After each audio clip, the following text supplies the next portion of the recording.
What's up, everyone? Welcome back to Better Biomed. Today is another day of troubleshooting electrical problems, and that is because I have had a series of electrical problems in my own household. And it's a good thing I have quite a bit of history with electrical troubleshooting, because this just would have made me lose some of my hair. And I don't have that much hair left to not lose, okay? So today we're going to be doing a forensic investigation behind this guy right here. This is a power tap with night light, and it's got USB 2.4 amps of USB-A charging on it. And it seems like it's a good device, all right? And I've got multiples of these throughout the house. And this is the first one that has failed. And it has failed while I was troubleshooting my defective GFCIs and some other circuits throughout the house, which made me kill some breakers and activate and reactivate and test GFCIs throughout the house. This one here was actually plugged into a GFCI when it failed. Now, what do I mean by it failed? Because normally these things just power tap straight from the pins to each of the outlets. Well, this guy, as I just said, is plugged into a GFCI, and it is tripping the GFCI as soon as I plug it in. That means, in some way, shape, or form, we have a dead short. Now, yes, I know what you're thinking. What if I have a defective GFCI right then and there? That could have been. However, I then unplugged it, and I moved it down, and I plugged it into another GFCI further down that's on a whole separate circuit, and it tripped. So, this guy is definitely defective, and we're going to go ahead and we're going to open it up, and maybe, hopefully, we're going to see what's going on inside it. All right? So let's do that. Coming up next, right here, Better Biomed. I'm here to assist you with all your test equipment needs, from multimeters and test weights to patient simulators and x-ray analyzers. If you need guidance or you have any questions, please don't hesitate to write me at jbarber@bcgroupinternational.com. All right, folks, here we go. Let's go ahead and let's start opening this guy up. The first thing that we're going to do is we're going to kick out the fastener that normally holds it to the wall outlet. Now, these things are fantastic. I love these things throughout my house.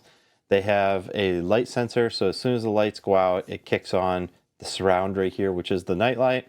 It's got touch, so it's got capacitive touch, and you can adjust the sensitivity, the brightness of the night light by touching up here.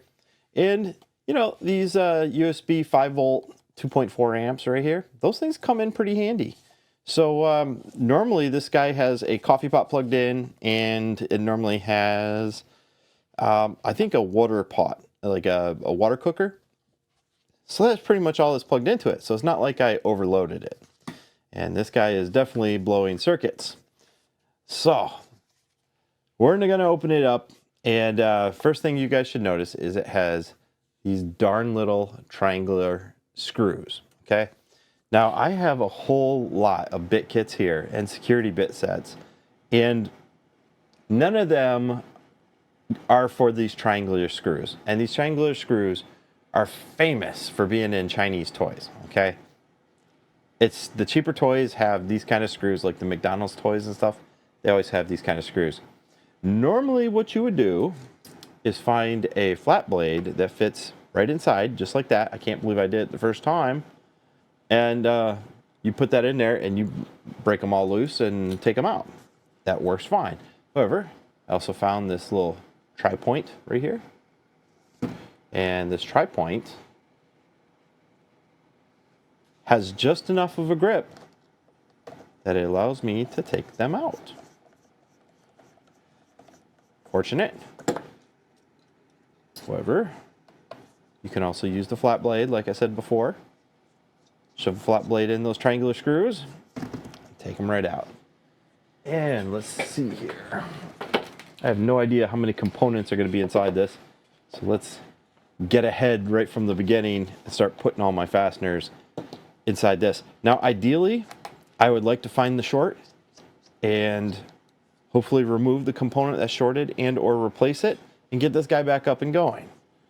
I really dig these things, and right now I have an open electrical outlet because normally this guy takes the place of your outlet cover.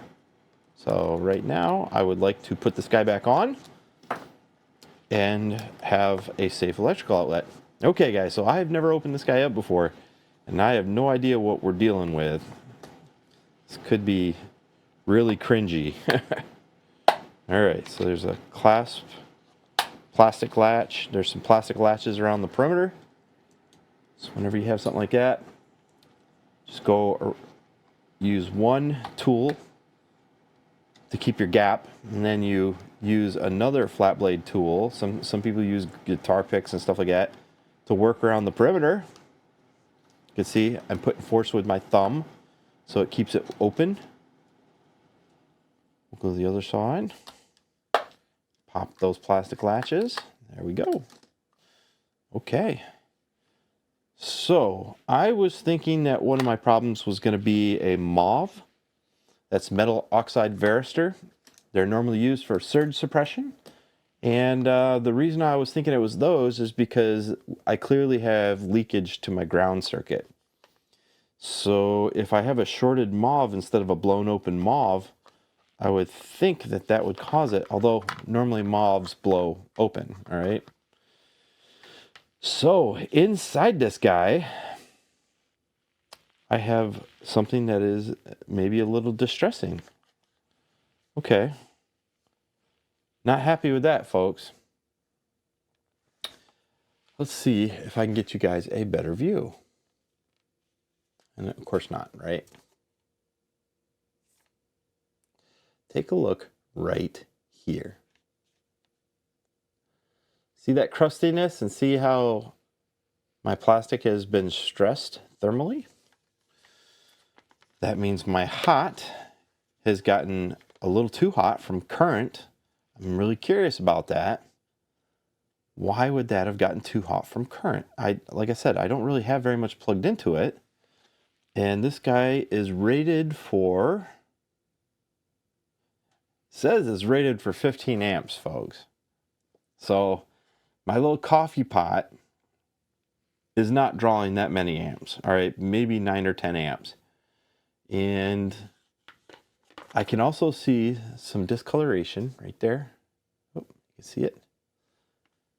Over here on this little block as well.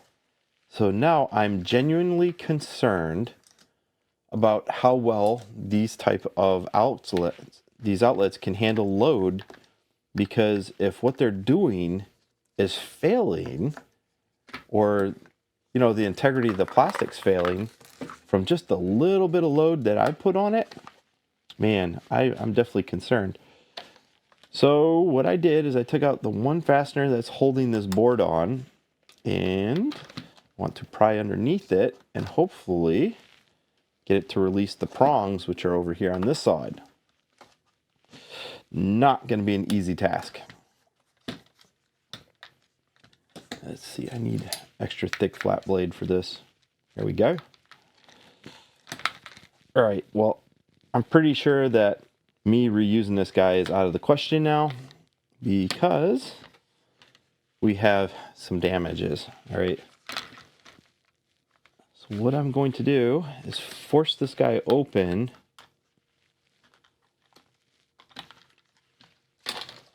And if I see some problems with the plastics, then I'm going to take those photos and I'm going to send them to Amazon, because this product is not going to be good. Wow. Okay. So I have this little transformer right here, and it's got two little wires. This card is being a pain in the butt to pull out, which is crazy. It's being absolutely crazy. So I think I'd have to desolder the 3 pins that are holding the prongs from the PCB in order to separate it. So we're just going to talk about what is happening in here. So right here is where my main power comes in, and then I've got these 2 little power wires here that go to this little power supply right here. Now this is a little parasitic power supply, and what it's going to do is it's going to generate just enough power for your USB charging and for your lights. And that's all it's really doing. And we have got a few other components in here. I'll tell you what, before I separate anything else, let's go ahead and troubleshoot to see if I really do have a short to ground. Because if I do, then we can start probing around in here. We can figure out where that short is coming from. Okay, well, there's a short to that prong. Not to that prong. Wow. So I have a dead short from my ground to the hot lead, which is this one right here, dead short. I have 0.1 of an ohm, dead short. Okay, so now we gotta do some digging and figure out why I have a short. It's so crazy. That is not good, folks. Not good at all. I'm just gonna gut this entire little box and we'll lay out all the components so we can take a look. And maybe I will clip some wires to isolate where the short's coming from. I got all these drivers floating around on my desktop. Okay, right here is the little light sensor.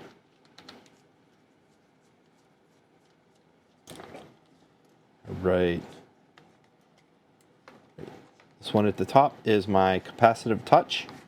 I'll show you that little board in a moment when I can pull it out. This right here is my little I/O board for USB.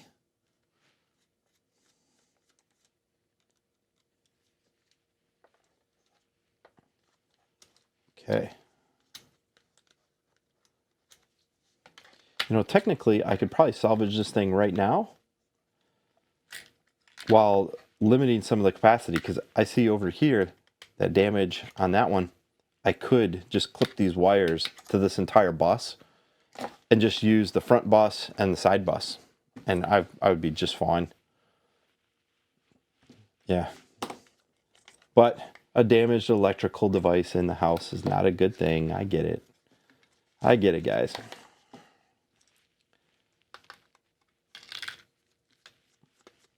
Okay, I just get my last screw on the power supply and we are out. Okay.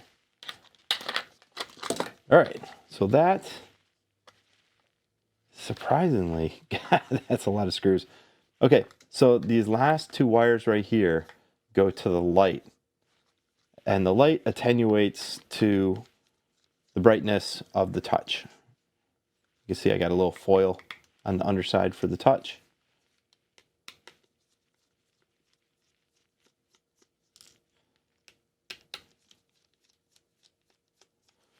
I got this little sticky pad right back here, which is supposed to add to a little bit of anti-spark and then some insulation there.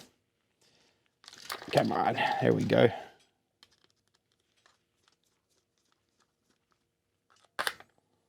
Right, so my front bezel should be ready to come off. Let's see if I can get it off without poking myself in the hand. Right, okay. So the front face plate, and we have our little light spreader or diffusion grid. And then I've got this little guy right here, which has got these two wires. And I'll tell you what, let's just make this easy for us. We can separate this guy. These are the two easiest points to resolder, and they're labeled. Thankfully, they're labeled D- and D+. There we go. So this right here is my little LED card. Still functioning, it still works. It allows me to get rid of this case. All right, let's get rid of the extra parts. We're good. Okay, let's get down to the brass tacks, folks. Now you can see what I was talking about the physical layout inside this device. So right here's my light sensor. So that means that this little board right here, which has the capacitive touch interface, that's what that little spring load does. And that must be the little chip right there that adjusts the output based on the touch. And it also has got a little bit of logic in there for the amount of light on this guy that will activate the night light. Then right here in series is the USB interface. So you can see how this is all kind of just picked off of the little power supply here. So we get the USB 5-volt. Then we got this guy over here, which is the night light board. Cool stuff. Then it comes down here to my I/O card for the AC. So what I'm thinking is that one of these bars is defective. And right away, I can see the bus right here between neutral and ground. They're almost touching. It's melted. Come on. Come on. There we go. Look how the neutral has melted almost through to the ground. You see that?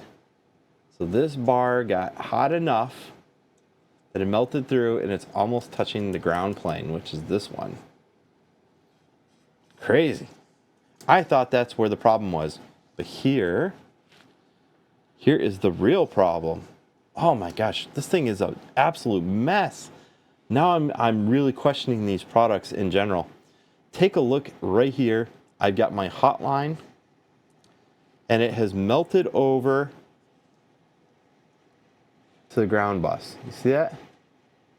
Right there.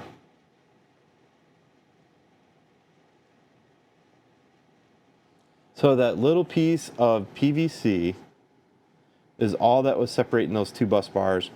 And right here is almost definitely the problem. Let's see, I'm going to separate them. Let's put one lead in here, one lead in here, and let's pry them apart. Let's try that again. Let's shove this one over here.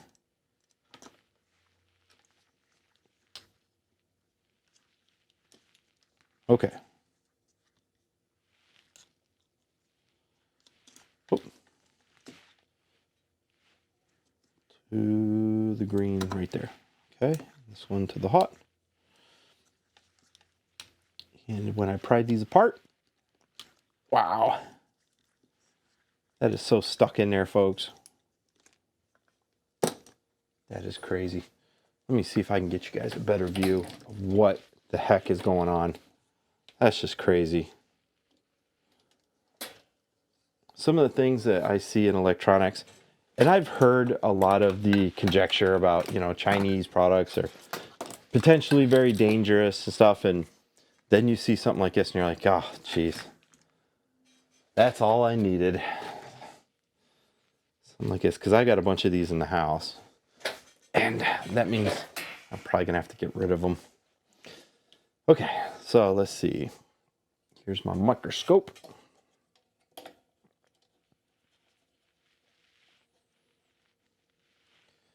Okay, and let's see. Do we have video?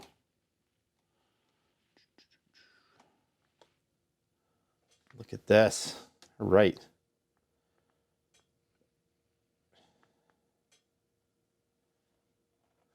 Okay, how about right there? Okay, we got a layering of videos here. Oh well.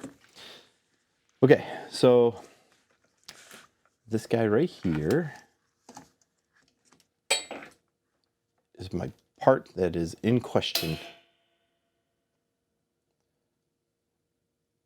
How about that? That looks pretty good. Okay, so we're going down the AC bus. And let's see, right there is my point of view.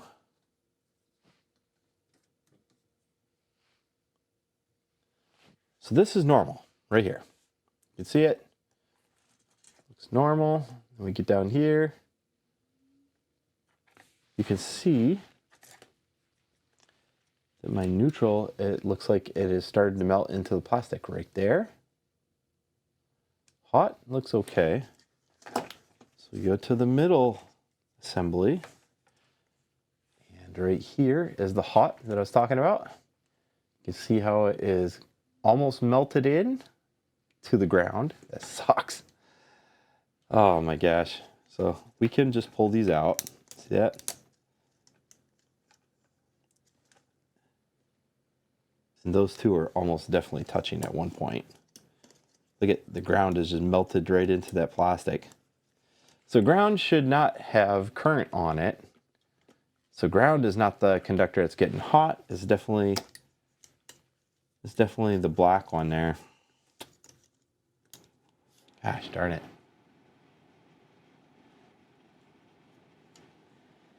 Get that. And we're not done. Let's go down to this one. This is the one that I thought the problem was going to be at. See that?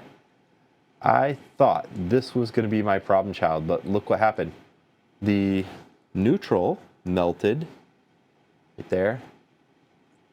Deformed this, so neutral was close to touching ground, which wouldn't have been hazardous. It probably would have still tripped the GFCI, but it wouldn't have been hazardous because technically they're at almost the same potential.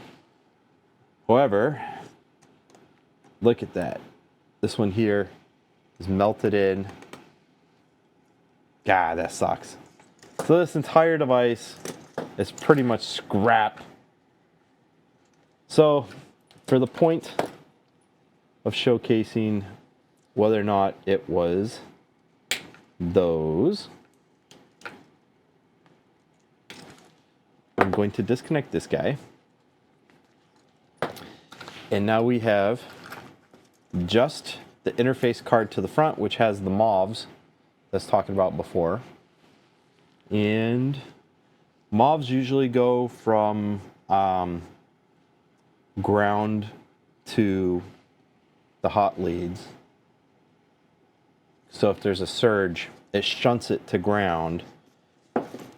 So technically, the power supply here, this little power supply, could still be shorted. I have not disproven anything yet. So although I do see physical damage of an overcurrent situation, that's fine. We're still going to do an ohms check to verify that we have isolated the problem. Look at that. Without disconnecting any of this low voltage, we have stopped the short. Gosh darn it. So this right here is scrap. It's funny that it showed its ugly little head the way it did. So I'm going to have to be extra careful about what I put in its place, because obviously that kind of manufacturing right there is just piss poor.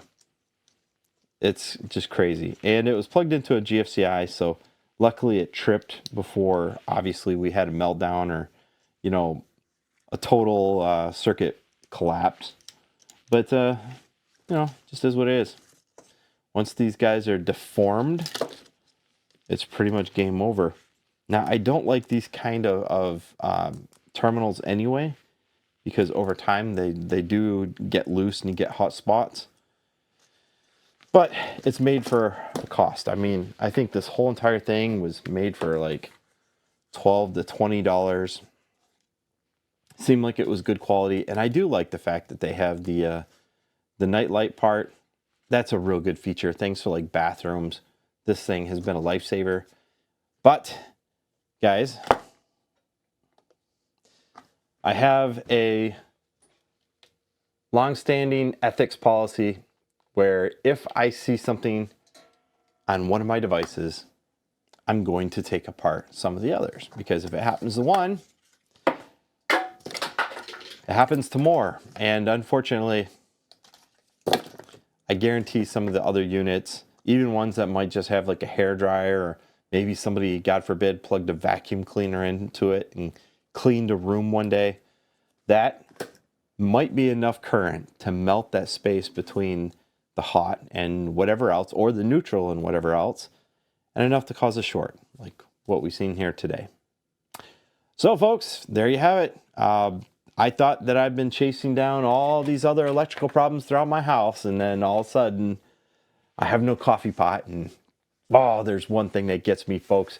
If I can't have my coffee in the morning, then I'm not a happy camper. So that's why I have this guy right here as my example for the day. Dead short. Sucks. Now I got to buy another one. Thanks for watching, guys.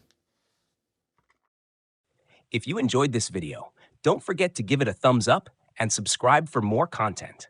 I'd love to hear your thoughts, so drop a comment below with what you'd like to see in future videos.